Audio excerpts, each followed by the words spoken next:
ल साथीहरू सबैजनालाई स्वागत छ। आजको यस कोरियन भाषाको यो सानो भिडियो क्लासमा म तपाईँहरूलाई टपिक आईको इल्के अर्थात् रिडिङको 69 र 70 नम्बरको क्वेसन चाहिँ तपाईँहरूसँगै बसेर हल गर्ने विचार गरेको छु। तपाईँहरूलाई आशा छ यस सानो भिडियो मार्फत केही सिक्नुहुनेछ। जसले टपिकको स्टडी गर्दै हुनुहुन्छ वा जसले कोरियन भाषामा आफ्नो नलेज बढाउन चाहनुहुन्छ र कोरियन भाषा सिक्दै हुनुहुन्छ उहाँहरूको लागि पनि अवश्य नै सहयोग पुग्नेछ भन्ने आशा लिएको छु। सुरु गरौँ है त। अब आजको यस भिडियोमा चाहिँ हामीले 69 र 70 नम्बरको रिडिङको क्वेसनमा चाहिँ यो चाहिँ टपिक आईको हो है साथीहरू, टपिक आईको हो।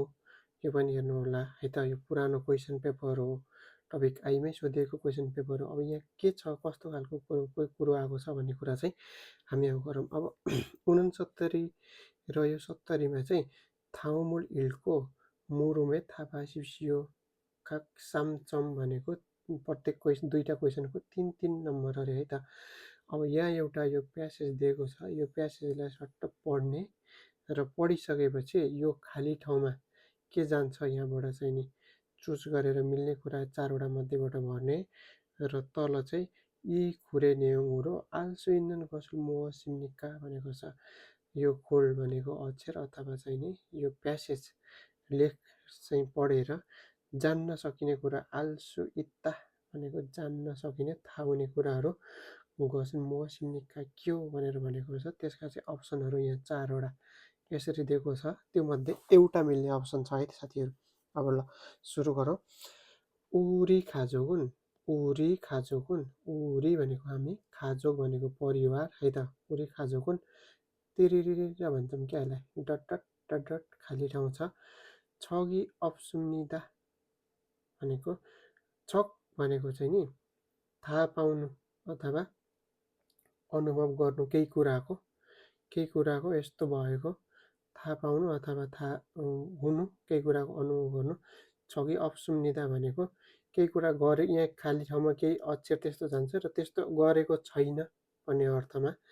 डट डट यस्तो गरेको अनुभव छैन, यस्तो गरेको छैन खुरेछ। त्यसैले छनुन म चाहिँ खुदोगान भनेको अहिलेसम्म हालमनिकेछ हजुरआमासँग हजुरआमाले नोरेरुल छुवाहानुन गर्छन् मोल्ला सुम्निदा भनेको उसको चाहिँ हजुरआमाले चाहिँ नि गीत गाउने रहेछ र हजुरआमाले गीत गाउनुहुन्छ भन्ने कुरा चाहिँ उसलाई चाहिँ थाहा रहेनछ। मोरुदाको मोल्ला सुम्निदा यसरी हुन है त।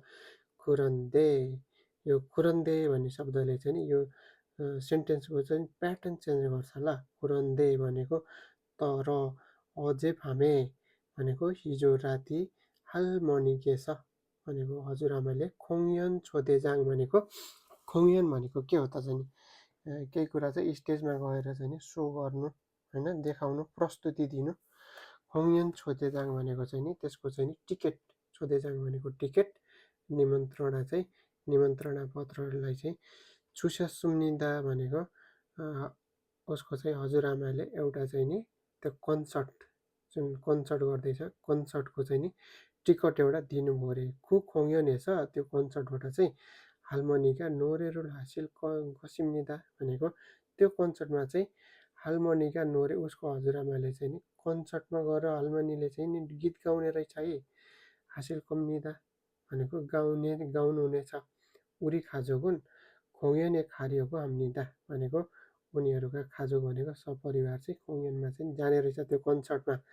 खगिएछ भनेको त्यहाँबाट हालमनिए हजुरआमाको नोरेरोल छौम थुत्के थेल्क सिम्निदा भनेको छ। हजुरआमाले गाउने, उसको हजुरआमाले चाहिँ नोरे गाउनुहुने रहेछ र हजुरआमाको नोरेरोल छौम थुत्के थेल्क सिम्निदा भनेको पहिलोचोटि चाहिँ नि सुन्ने रहेछ है त। अब फिनखान, यसलाई हामी खाली ठाउँलाई चाहिँ फिनखान भन्छ। फिनखाने थुरखाल आल्माजुन मारुल खोरु सिप्सियो भनेको यहाँ बिचमा छिर्ने कुरा के हो त भनेर चाहिँ नि छिर्ने कुरा चाहिँ नि चुज गर्ने रे। अब यहाँ के भनेको छ, 할머니와 공연을 한 भनेको हजुरआमासित कन्सर्ट गरेको है, हजुरआमासित कन्सर्ट गरेको। 할머니와 공연을 본 भनेको हजुरआमासँगै गएर कन्सर्टलाई हेरेको। 할머니와 노래를 배운 भनेको हजुरआमासित चाहिँ गीत चाहिँ सुनेको। र 할머니의 노래를 들은 भनेको चाहिँ नि हजुरआमाको 노래를 भनेको गीतलाई सुनेको भनेको छ भनिसकेपछि चाहिँ यहाँ के भनेको छ भन्दाखेरि 우리 가족은 할머니의 노래를 들은 भनेको 들은 적이 없습니다 भन्यो भने सबैभन्दा मिल्ने चाहिँ एन्सर चाहिँ यही 4 नम्बरको हुनेछ। किन भन्दाखेरि यहाँ सुरुमा चाहिँ अहिलेसम्म चाहिँ के भन्छ भने अहिलेसम्म चाहिँ हामीले सुनेको छैन। 우리 가족은 할머니의 노래를 들은 적이 없습니다 भनेको छैन। अनि फेरि अर्को के भनेको छ, 할머니고 공연에서 할머니가 노래를 하실 겁니다. 우리 가족은 공연을 가려고 합니다. 거기에서 할머니의 노래를 처음 듣게 될 것입니다 भनेको यहाँ पहिलो जुन अहिले गएर जुन सुन्नेछ उसले हजुरआमाको गीत त्यो चाहिँ पहिलोपल्ट सुन्ने भएको कारणले गर्दाखेरि चाहिँ 할머니의 노래를 들은 적이 없습니다 भन्ने सेन्टेन्स मिल्छ र त्यसको लागि चाहिँ हामीले 4 नम्बरकोमा चाहिँ अप्सनमा चाहिँ टिक लाउनु पर्ने हुन्छ। अब त्यसले गर्दाखेरि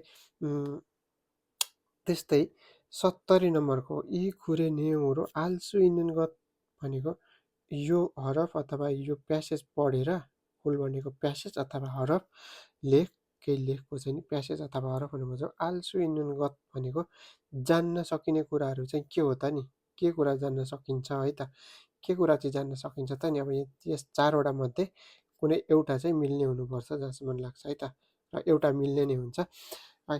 अनि के भन्छ 1 नम्बरमा 할머니는 노래 부르기를 좋아하십니다 भन्छ। हो नि, 할머니 चाहिँ 노래를 부르기를 좋아하십니다 भनेको अब यहाँ यसबाट चाहिँ नि बुझ्न सकिने कुरा लेख्नुपर्ने छ है त। अनि 우리 가족은 함께 노래 연습을 했습니다 भनेको छ। होइन, उसले चाहिँ 연습을 गरेको होइन, ऊ चाहिँ 할머니को 노래를 सुन्न चाहिँ जाने हो। 듣게 될 것입니다 भनेको छ। 연습 भनेको चाहिँ नि अभ्यास गर्नु हो नि त होइन, अभ्यास गर्नु हो, त्यो कारणले गर्दा यो चाहिँ भएन। त्यसै गरी 할머니는 가끔 우리를 공연에 초대하십니다 भनेर भनेको छ। होइन, अहिलेसम्म चाहिँ उसको चाहिँ नि हजुरआमाले गीत गाउनुहुन्छ भन्ने कुरा चाहिँ नि थाहै थिएन र अहिले चाहिँ फर्स्टचोटि चाहिँ उसको हजुरआमाले चाहिँ नि उनीहरूलाई चाहिँ नि छोदे गरेको छ है। छोदे भनेको निमन्त्रणा गरेको छ। त्यसै गरी 우리 가족은 할머니의 공연을 보러 갔습니다। यहाँ झुक्क्याउन सक्ने के छ भने 우리 가족은 할머니의 공연을 보러 갔습니다 छ। यहाँ यसो हेर्दा 갔습니다 छ र यहाँ चाहिँ 가게 될 것입니다 छ भनेपछि यहाँ ठ्याक्कै उल्टो छ। ग्रामरमा यसरी चाहिँ नि चिप्ल्याइदिन्छ। 갔습니다 भनेको चाहिँ नि गइसकेको छ ऊ, होइन, हेर्नलाई गइसकेको हो। यो चाहिँ नि पास्टमा छ भने यहाँ छ थुत्के थेल कसिमिदा, ऊ गइसकेको छैन।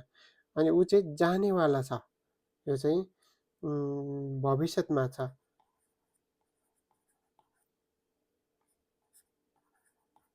भविष्यकालमा छ, ऊ गइसकेको छैन, जानेवाला छ। त्यसले गर्दाखेरि चाहिँ यो पनि उत्तर चाहिँ मिल्दैन र मिल्ने उत्तर चाहिँ तपाईँहरूलाई यही हाम्रो अघि माथिको 1 नम्बरको चाहिँ नि राइट एन्सर हुन्छ है त। ल, आजको लागि यो छोटो भिडियोबाट बिदा हुन्छु। By by.